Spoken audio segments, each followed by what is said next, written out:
What made your ex the crazy ex? Story 1. He would talk to me while I was asleep, calling me horrible names and saying the most awful things about me. I refused to believe a friend when they told me they'd overheard him doing it one night. It just sounded too outlandish and insane. He pressured me into using drugs a lot, a whole blunt by myself as a newbie, mushrooms, etc., and then would try to mess with my head, scare me, or make me feel self-conscious. Some days he wouldn't let me sleep, waking me up or keeping me awake before school or an event. There was constant gaslighting, making me feel like I was going crazy and guilt-tripping me for spending time with friends. I was completely head over heels for this guy. He seemed incredibly kind, loving, thoughtful, and intelligent, but like flipping a switch, he'd suddenly become controlling, cruel, and sadistic. He was extremely manipulative, and my dumb teenage self gave in every time. He basically groomed me into being abused and used me as some kind of experiment. One day, while he was in class at college, I looked through one of his journals and found that he was literally mapping out ways to mess with my head, planning arguments, rehearsing replies to make me believe him, writing about CIA torture, mind control techniques, and other insane stuff. I cried all day and waited for him to come home. When he did, I brought up one of the topics, and sure enough, he used one of the exact lines from his journal, word for word, like he had been practicing it. I called him out and told him he was a psychopath, that the entire relationship, about 2 years, had been a lie. I was living with my mom at the time, and she banned him from the house. He told her he could convince me to move far away and never see her again. A lot went down, and it messed me up psychologically for years afterward. More than 10 years later, he still tries to message me on Facebook or any social media he can find me on just to talk. He's made over 50 accounts because I've blocked him so many times. I've changed my phone number multiple times. He writes love letters confessing his undying love, saying he'd marry me in a second and give me as much money as I wanted. Then a week later he'll threaten to find my mom and hurt her, calling her horrible slurs and saying awful things about me. He even has a swastika tattoo on his middle finger and once sent me a picture of it. Just completely deranged stuff. Thankfully, as far as I know, he's never physically stalked me. Worst mistake of my life. And honestly, there's still so much more that happened. Story 2. Oh boy, textbook narcissist. She had 3 kids, but everything had to revolve around her and her image. She wanted the world to see her as the perfect mom who did all sorts of fun activities with her kids. At least that's what she claimed. In reality, she could barely manage to get them to school, which was literally a 90-second walk away. We timed it. She struggled with sleep issues, but refused to get help or do anything about them. She'd ask me to wake her up every day around 10, and then she'd yell at me and berate me for waking her. I got tired of being yelled at by a grown woman, so I stopped trying. Then she'd yell at me for letting her sleep too long. I couldn't win. She often slept in her craft room, passed out among her projects, and rarely, if ever, slept next to me in our bed. Later I found out it was because of her habits, the ones she didn't want anyone to know about, since she was supposed to be the perfect woman. I can still remember her telling me to let her know when I was going to bed so she could join me, and I'd tell her, but I'd still end up sleeping alone. She hid in her craft, hobby room all day, after waking up around noon, mind you, with the door closed. The kids and I had to talk to her through the door like she was the Wizard of Oz. Eventually, I convinced her to rearrange things so we had a shared hobby, craft room. Even then, she put up a curtain dividing the room in half, so I couldn't see what she was doing. We started off poly, and I supported her and her other partners, but she hated my then wife. After my divorce, she constantly made it clear that I shouldn't be friendly or cooperative with my kids' mom. She was awful to her own kids' dad, even though he was great with them. He was even nice to my kids and treated them equally. Every time I tried to bring up the idea of finding another partner, she'd snap. So I can date a guy then, right? I never said she couldn't. I just wasn't sure how I felt since she was already seeing another guy when we started dating. She refused to go outside unless she looked absolutely perfect. It was a battle to get her to spend any time outdoors with the kids, even just playing with toys or riding bikes. Last summer, she barely went outside at all. It made no sense, because when we first started dating, we used to go hiking and visit parks all the time. By the time I left, she'd gone 3 or 4 months without leaving the house except for the kids' activities or shopping trips. And even then, I had to drag her out. We hadn't gone on a date in forever because she'd cancel over not having the right outfit or the right bra. I even tried to fix it by keeping an emergency date outfit and a spare clean bra in my car, but nothing worked. In the end, we became toxic for each other, and I left. I feel bad for the kids, but I couldn't handle her emotional abandonment and her complete lack of interest in spending time with me. I'll admit my own faults. I didn't communicate as well as I wish I had, and my need for external validation kept me in that relationship far too long. I'll never date someone like her again. I could write even more, honestly. I probably need therapy to fully get over that mess. I miss the kids. They're still friends with my own kid. Story 3. My ex wasn't the loud, dramatic kind of crazy. He was the calm, quiet, calculated kind. The kind that makes you doubt your own reality little by little until you can't even trust your own memory anymore. When we first met, he was charming in that overly attentive way. Texted me good morning and good night every single day, brought me coffee at work, remembered every tiny thing I said, my favorite color, my dog's birthday, my mom's job. It felt like I had finally met someone who actually paid attention. Looking back, that should have been the first red flag. About 6 months in, things started getting weird. I noticed small things disappearing from my apartment. Nothing big, just small stuff like my keys, a ring, a notebook, and then reappearing a few days later in strange places, like inside the fridge or under the bathroom sink. I honestly thought I was losing my mind. I even went to the doctor thinking I might have memory issues. Turns out he was doing it on purpose. One night, while he was drunk, he admitted it as a joke. He said he wanted to see how long it would take me to notice. I laughed it off at the time, but something in me knew that wasn't a normal thing to do. After that, I started noticing other patterns. How he'd twist every conversation to make me doubt what I'd said, how he'd remember events that never happened, or accuse me of things that made no sense. Then came the jealousy. He started monitoring what I wore. That shirt's too low cut. You're trying to get attention. He didn't like when I hung out with my friends, said they were bad influences. He didn't like when I went to the gym, said I was trying to look good for someone else. Slowly, my entire world shrank down to him. I didn't even realize it was happening until my best friend staged what she called a mini intervention over brunch. When I finally tried to end it, he broke down crying, said he couldn't live without me, that he'd never loved anyone like this. I felt guilty and stayed. Then 2 weeks later, he showed up at my apartment at 2 a.m., pounding on the door and threatening to hurt himself if I didn't let him in. My neighbor called the police. That should have been the end. But of course, it wasn't. After that, he started showing up everywhere. Outside my job, parked across the street from my house, somehow knowing where I'd been even if I hadn't posted anything online. I changed my number, blocked him everywhere, even moved apartments. For a few months, I thought I was free. Then one day, I got a package in the mail. No return address. Inside was the same notebook that had gone missing from my apartment a year earlier, the one I thought I'd lost forever. On the first page, he had written, "See? You always forget things." That was the moment it hit me how deep the manipulation went. I filed a restraining order after that and haven't heard from him since, thank God.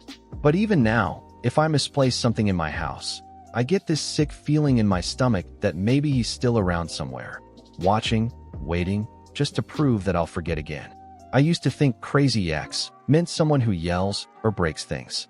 Now I know it can also mean someone who smiles, whispers, and slowly convinces you that your own mind can't be trusted. Story 4. Therapy was emotional cheating.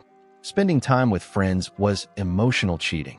Being groomed by my high school teacher was emotional cheating.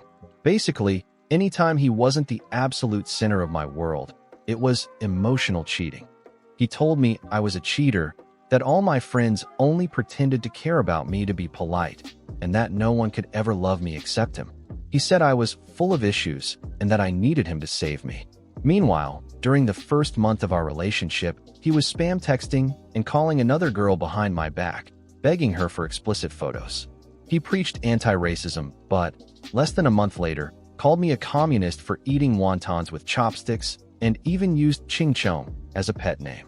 He claimed to be a passionate atheist, but would constantly quote Bible verses to prove how moral he was. When I spent time peacefully with religious friends, he blew up my phone, sending messages like, "Are you going to convert me? OMG, so you are going to convert me?" all in caps. He had a weird obsession with the 1950s and a housewife fantasy, despite claiming to be progressive. He accused me of not being committed because I didn't want to drop out of my freshman year of college to marry him after only a month of dating. I tried to break up with him at least 7 times during the year we were together.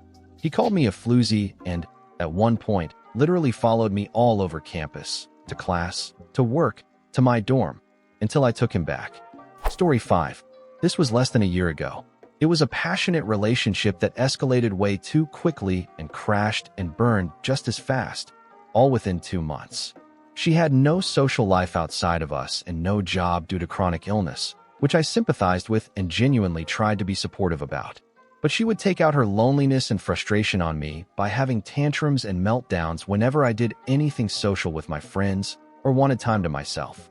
I'm neurodivergent, and alone time is extremely important to me, something I made clear from the very beginning. Still, she did everything she could to make me feel like the worst person on earth if I didn't cave to her demands. I've always had the opposite of a premature ejaculation problem. It's difficult for me to finish unless I'm alone. It's never been an issue in any of my past relationships because I'm upfront about it, and most people are fine with it since it means I can keep going for a long time. But she simply refused to accept that it wasn't about attraction to her. She basically tried to forbid me from pleasuring myself, and even started researching adult circumcision as some kind of fix. She became obsessed, bringing it up every single day, trying to track whether or not I'd done it, and saying she wouldn't be okay emotionally or spiritually unless I could finish from her touch alone. She only stopped after I got angry and told her that this was making me reconsider the entire relationship. When we started dating, I'd already planned for my dad, who lives in Vietnam, where he teaches English, to visit me over Christmas. I told her about it early on, and she agreed that it would be too soon to meet him just 1 month into dating. I respected that, but once the time came, she completely flipped. She bombarded me with negative texts, constant insults, and passive-aggressive remarks the entire time my dad was visiting. What should have been a rare and meaningful week with him turned into a miserable, emotionally draining experience I'll never get back. I even offered to spend one of those 7 days with her while my dad went to watch cricket, which I hate, and we did, yet she still lashed out. And despite all that, I still tried to make it work. As much as I like to think I'm too smart to fall for manipulative behavior, I did. The final straw came after another horrible night, where she made me feel awful about my body and my inability to finish. I cried myself to sleep, and the next day I told her I was extremely unhappy and starting to feel trapped. I said that even though we'd only been dating 2 months, it felt like we were having the kind of arguments people have after 2 years. I told her I cared about her and wanted to fix things, but we needed space. I needed space to breathe and think. I asked for just 1 weekend to myself, 2 days of minimal contact, to clear my head and make sure I was in a good place mentally. She reluctantly agreed, but of course, she didn't stick to it. She kept finding ways to contact me, and when that didn't work, she went back to trying to guilt-trip me and make me feel horrible. The next day, I broke up with her over text and mailed her stuff back. Best decision I've made all year. Story 6. I struggled with serious mental health issues in my first relationship, and they eventually created a permanent rift between my very kind and caring ex-boyfriend and me. I knew I had a lot of personal work to do, so I stayed single for 6 years. When I finally felt ready to date again, I met the man who would become the father of my children. From the start, he was open about having OCD, ADHD, and being autistic. He told me he had been married before. Still, he had a good job, came from what seemed like a decent family, and appeared to have strong morals. He was hard work, though, and promised he'd change. I made huge changes for him. Ones he claimed to appreciate because they gave him a break from my nagging. When I was compliant, everything was peaceful. But whenever I expressed my own needs, he would explode in anger, refuse to listen, and twist everything around to make it my fault. I tried to leave several times because he became violent, but every time he begged me to stay, saying this was exactly what his ex-wife had done, threatened to leave. I never met her, and they didn't have children together, but I can only imagine what she must have gone through. Honestly, she got off easier than I did. Last year, his mental health took a sharp decline. He lost his job after getting caught stealing from the company. Around the same time, his abuse, both mental and physical, got worse. When I finally ran to someone for help and asked his parents to assist me in leaving, they turned on me instead. They said they were going to take my children away. His father even hit me, and that was the moment I finally left. A few weeks later, a random man contacted me and told me his wife and my ex had been having an affair for 2 years, the entire time I'd been working nights. She would come to my house after I left for work, while I was exhausted from taking care of the kids all day.